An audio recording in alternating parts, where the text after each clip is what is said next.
Yes. Knuckle Up fans, welcome back. And welcome back to Cedric Benn after his little hiatus there for some family business. Welcome back, brother. Fans, welcome back to the KO of the week. You know why we're here, man? Because we're going to tell you what happened this weekend through all the fights. We got some definite things to talk about. We got this wonderful knockout. Like honestly, I'm gonna post the vid on my Instagram. We're gonna hashtag it Talkin Fight. You can check it out on their Instagram Knuckle Up at 4. Make sure you guys go and check that right after this video. You guys are gonna love it. It's gonna be great. So look out for that. Yes, Cedric, welcome back, man. How you doing? I'm good. You know, like I said, just saying the other day, sometimes in life, you know, take a couple of big blows, but you got to be able to stay strong and come back and keep punching and keep it moving. So that's what I'm trying to do.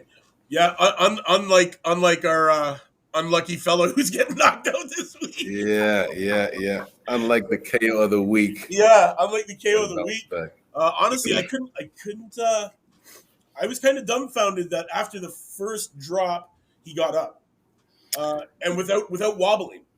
He was very, he stood up quick, and it was over this way, come to me, gloves, quick. You could tell he wasn't really that shaken. He was kind of caught off guard, I think. Yeah. About Saul Sanchez. Yes. I was about to say, let's mention our. Let's mention it. Against Jericho O'Quinn. Guys. This was the main event. Yeah, this was the main event on the Showtime card last night or Friday night. Sorry, Friday night. Yeah, what a great fight, and actually it was a good card. I was very impressed with it. Lots of action. Guys, if you get the chance, you Google that shit and watch. It's great to see. It was. The reason why it was a good KO, Sanchez. He landed a left hook, but it wasn't just a simple left hook. He made it look like he was throwing a jab, because what Jericho did with his right hand, he tried to catch the jab. So he went like this to try, expecting a jab coming in. Right. But what Sanchez did was he made it look like he was throwing a jab, but just turned it into a hook.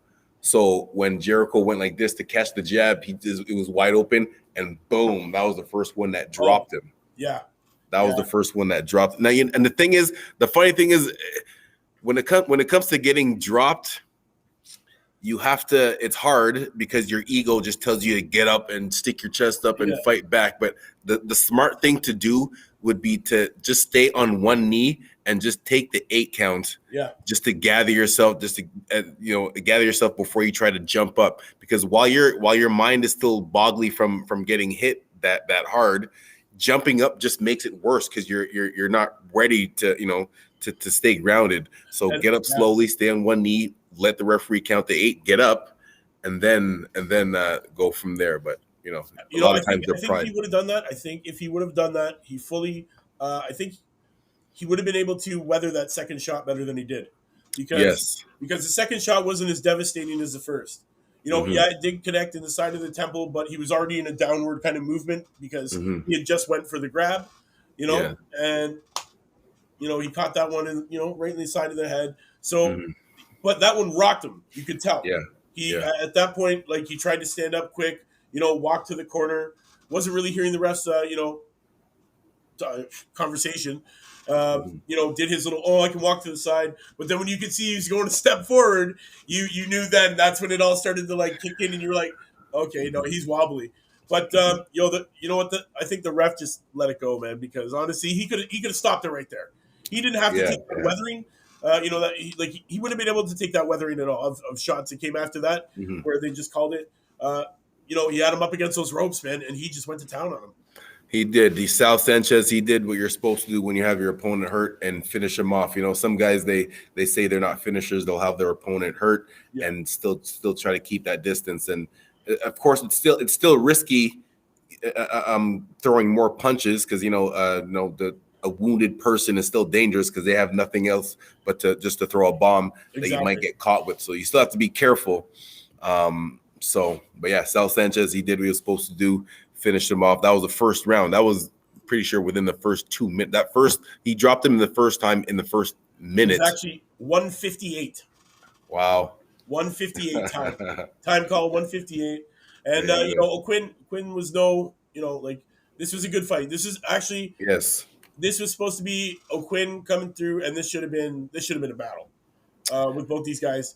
Both ranked pretty well in their divisions, man. They're both four. They're both ranked fourth in their weight. Quinn was ranked 45th in the Superfly division in the world at a 515, and Saul Sanchez, he's ranked 38th out of 705 and fourth in the United States. So, and in the bantam division. So this was a good matchup, man. These guys should have went to war. This guy should have went to war. But yeah, man, that counter hook was devastating, and that was the beginning of the end for our man Jericho Quinn. Guys, when you are searching for that, there are videos out there that might have a mistake on who the guy is in the tail of the tape in the beginning. So make sure you read. Don't just look and miss the video. You definitely have the wrong guy up for one of the tail of the tapes that Cedric so wonderfully pointed out that I think is absolutely hilarious. I wonder if they put that video up during the live broadcast. That's what I mean. That's when I noticed it. I was watching the live broadcast and they had the two guys up, and the one guy that they had under Saul Sanchez was not the guy that they had under Saul Sanchez was the fighter that fought in the fight right before that. And I'm thinking, does nobody check these things before they put them up on the screen? No. So I thought that was pretty funny, but yeah. So Saul Sanchez, truly the beast. The beast, it's his nickname. Yeah, man, he did what he did best, and that's take him out. I believe he improves now to it's 17 and 1 now. So you know what? My hat's off to him. Wonderful knockout. Textbook. That's textbook game. That's how you finish fighters, guys. You don't want to wait. Just get in there, do your thing, protect yourself, but put them out. Finish it, man. Exactly. Get it done. And that's how it was done. Saul Sanchez, man, you are a KO champion of the week. Our hats off to you. Man, I'm going to contact him, see maybe we get an interview set up with this guy. We'll see what we can do, guys. But, I'll let you know. I'll let you know for sure. So that being said, obviously, we were expecting maybe a little different outcome for this weekend. Maybe a different fight was going to end up in a KO of the week, but it's getting a mention. Man, Anthony Joshua versus Alexander Usyk. Wow, what can you say? What can you say? This is what I predicted. I was saying this before. Yeah, a lot of people thought I was crazy. I said Usyk has the skills. I was saying a long time ago, just to bring it back, he's definitely not there yet. No, but he's on the same path as Evander Holyfield, as far as winning a gold medal at the lighter weight class, turning professional level at cruiserweight, clearing out that cruiserweight division, and now stepping up to heavyweight. My one little hesitation as far as really putting him up there before he actually won the title was that his first fight at heavyweight, he fought a guy who only took the fight on a couple weeks notice and was out of shape, and it looked like Usyk kind of struggled with him. Usyk never got hurt or nothing like that, but just style wise, he kind of struggled with him. So I just was kind of concerned about that. I guess obviously now he was just adjusting to it.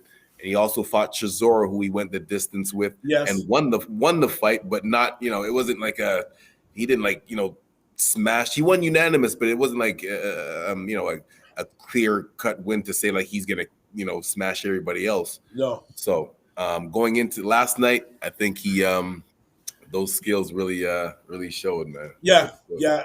There is an automatic rematch clause. Anthony Joshua has gone on record and said that he is definitely taking that.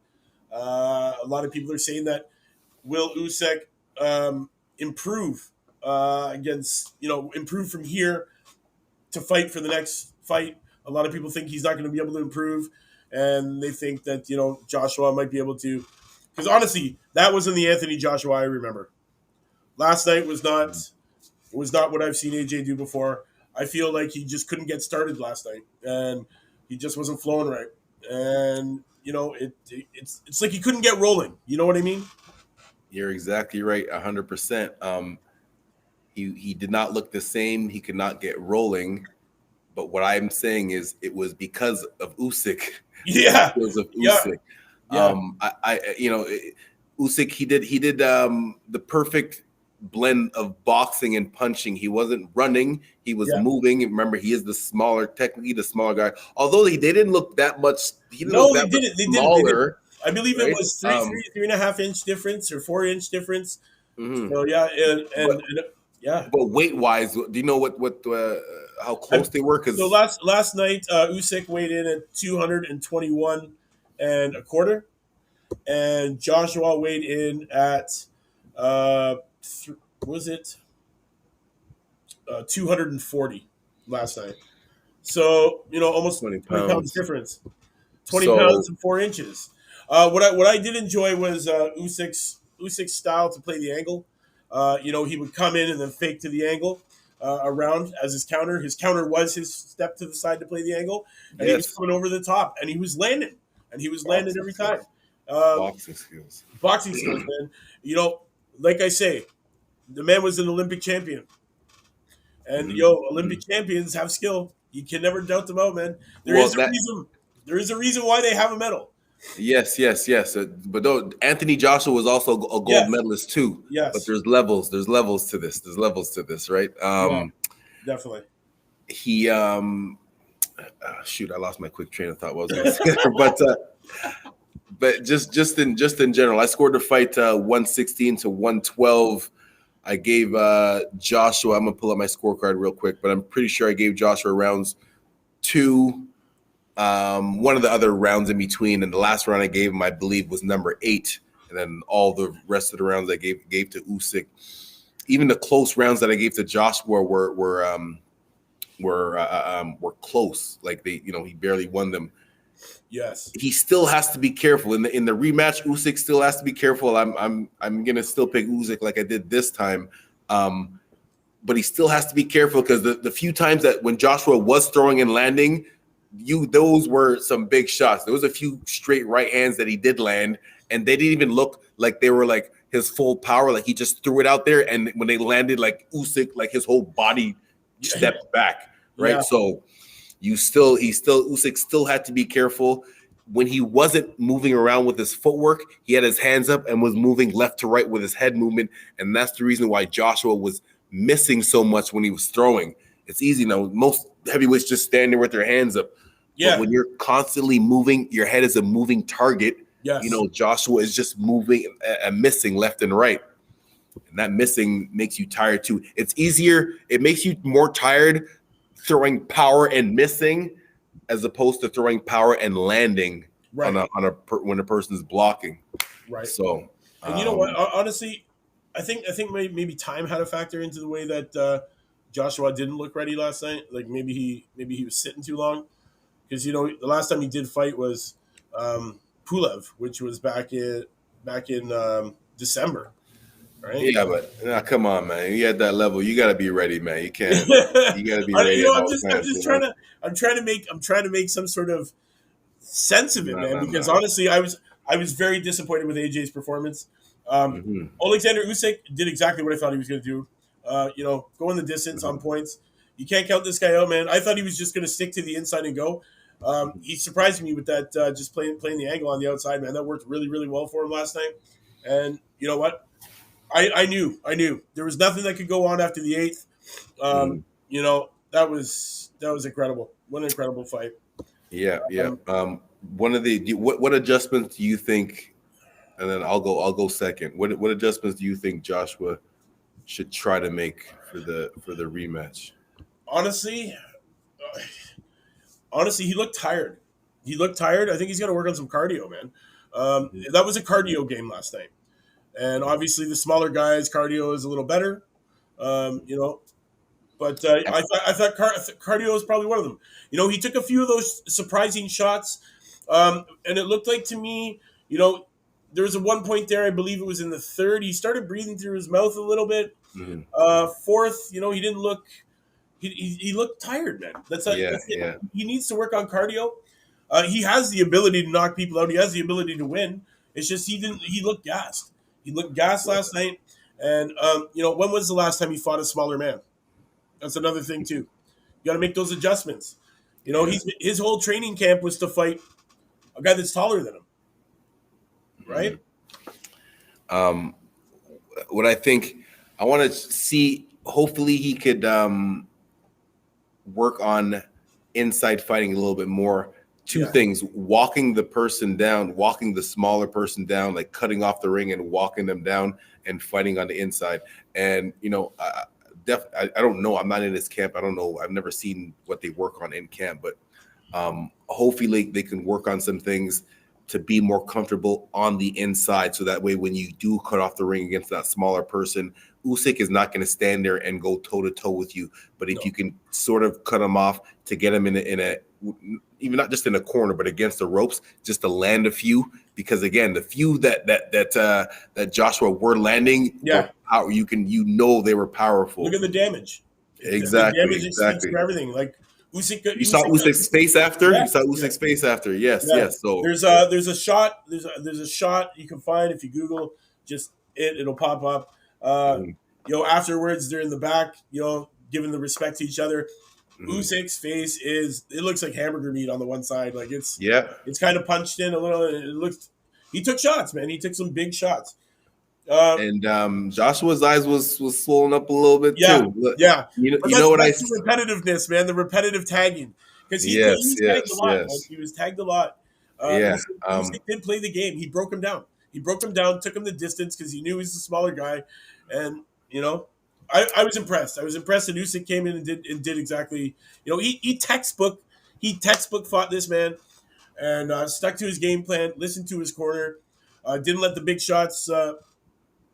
Rustle his feathers. I mean, what I did notice is that he bullied Joshua out of taking control of the center of that ring. Yeah.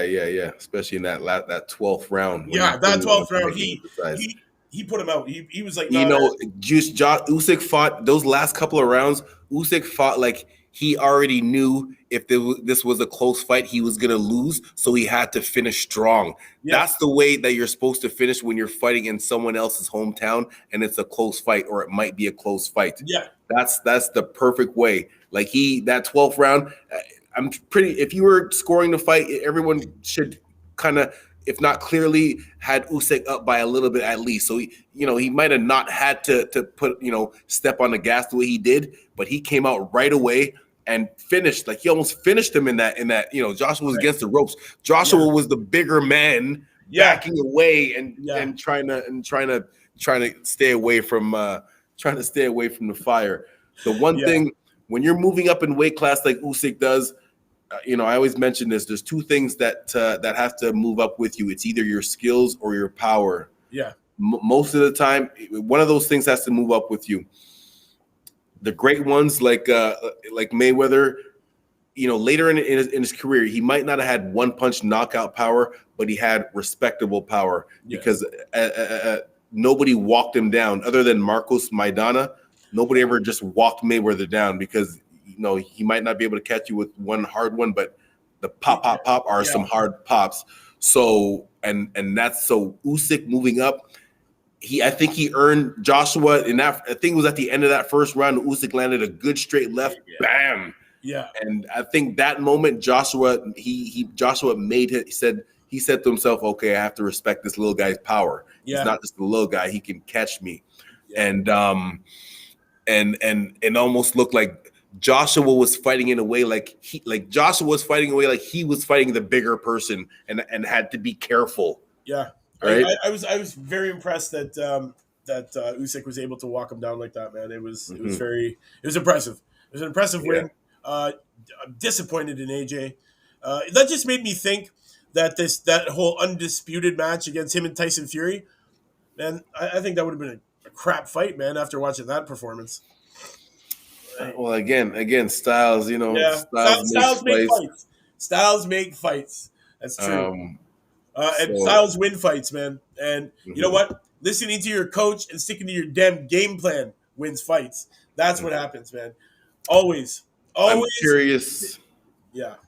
I'm curious to know because listening, we were watching the zone feed, but some other people that were listening to another feed, which in between the rounds they were going to the corner, were saying that the coach was telling AJ things that AJ wasn't following. That's why I like to listen to the in between the rounds to the corner, because I like to listen to what the coach is telling his fighter, and then I want to see if the fighter is going to go out and listen to what his coach told him to do or figure out and do his own thing. So I'm curious to know if his coach was trying to get him to make adjustments that Joshua wasn't doing, or if it was the other way around.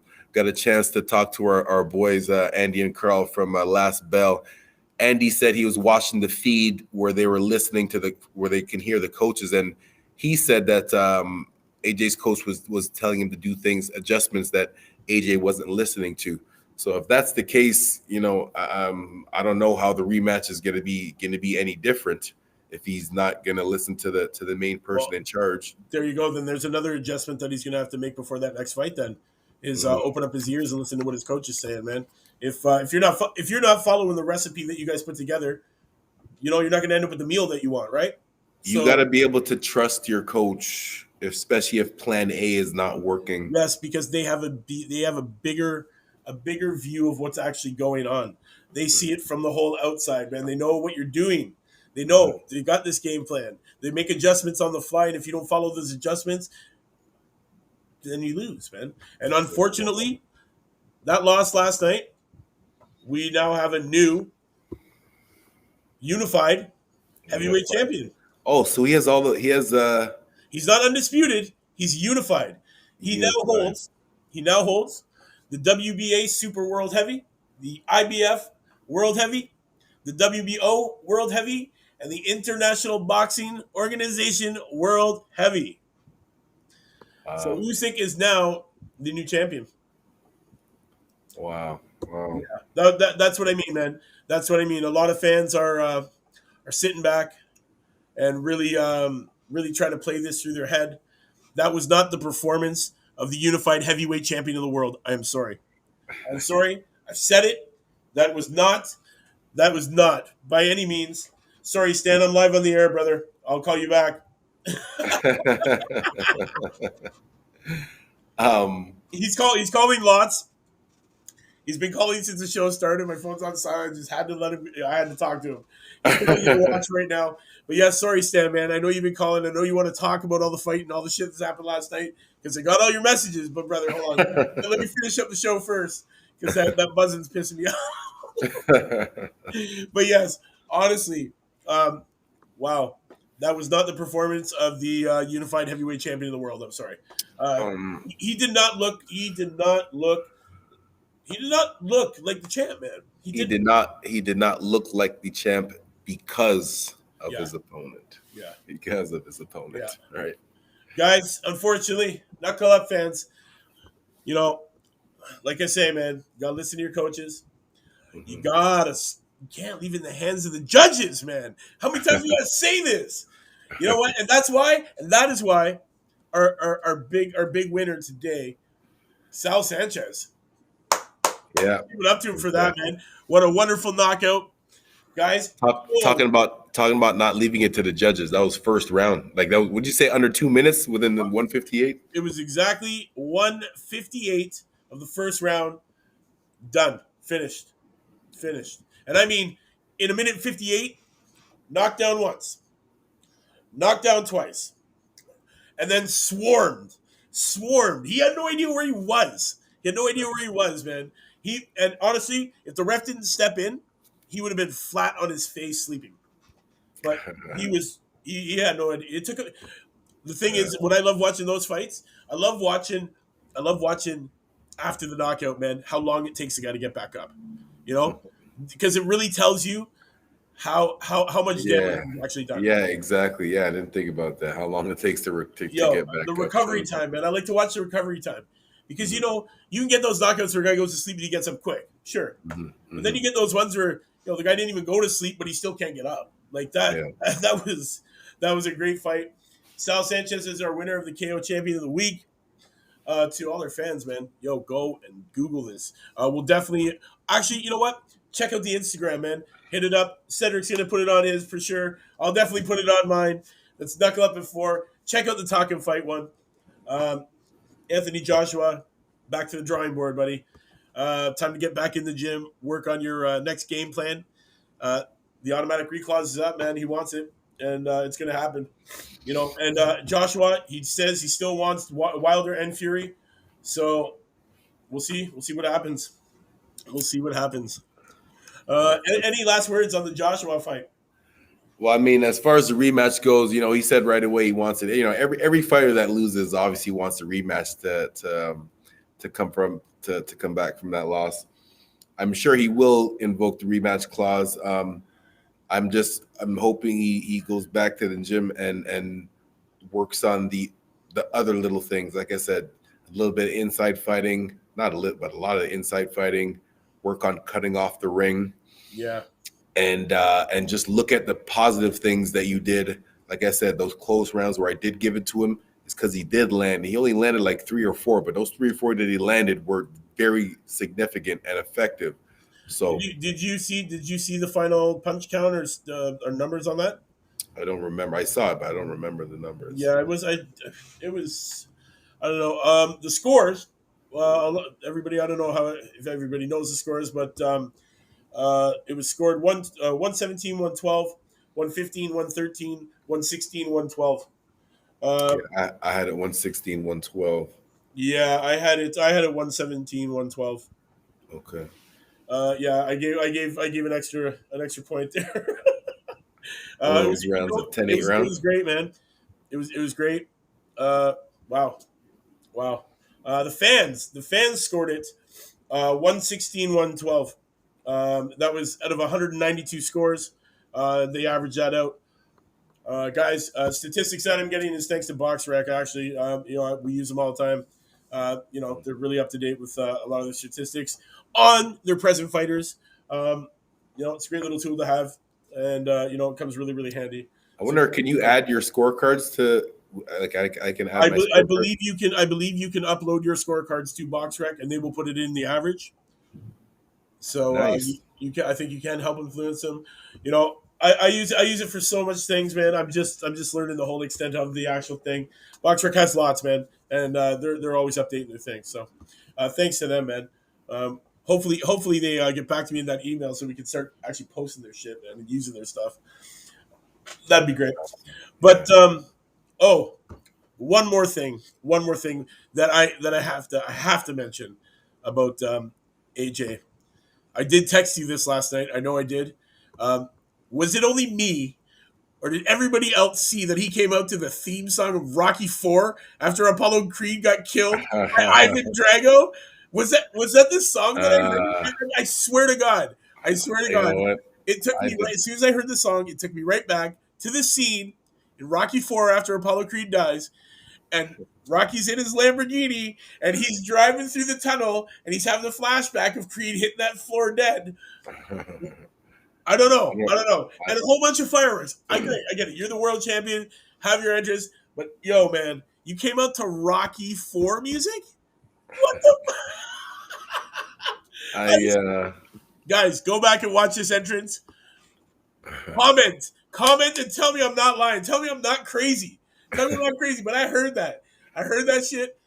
I swear it was Rocky 4, the song after Apollo Creed dies, and Rocky's in his own little head, and he's driving his Lambo, and they have that whole montage of the '80s flashback scene in the movie, like every '80s movie does. I'm telling you right now, I swear to God, it was Rocky 4. All right, Guys, all right. please leave a comment. Let me know that I'm not crazy. Please tell me I'm right. Yeah. That's just the last thing I had to mention, man. Before we sign off here, it's just the last thing I had to talk about. I gotta go check it out. I didn't even think about it. Yo, trust me. You know what? I think I recorded it. I'll send it to you. You can tell me. Tell me. You know what? I can't find Rocky 4. I looked for it, man. It wasn't free to watch, so I don't know yet, man. But you know what? I can probably Google it and YouTube it. You know what? I'm going to check it out. I'll check it out and leave it on the comments myself. in case anybody's now wondering, because I've now started making everybody's brain think here. So yes, Sal Sanchez, congratulations, KO champion of the week. What a wonderful fight. Truly the beast. Knowing how to finish fighters. Knuckle up fans. You know what it is, man. KO of the week. Cedric Benn. Always much respect, much love. Yes, sir. Yes, sir. Great to be back. Yes, man. Yes. We got some good interviews coming up soon. We're going to do a table sit down with Brian Boyle and his stable of females all at the same time. We will be critiquing uh, their fight videos that they just had. That'll be great. Check that out. I know Cedric's going to definitely want to join that because, hey, man, trainer to trainer, coach to Yeah. coach, it's always a good exchange. Makes for great Right. content, guys. So make sure you stay tuned in for that. Also, talkinfight.com. Hit it up, subscribe, watch what we got, man. Support the channel. Much love to all our fans. We'll see you next week. Same time, same channel, different knockout. That's it.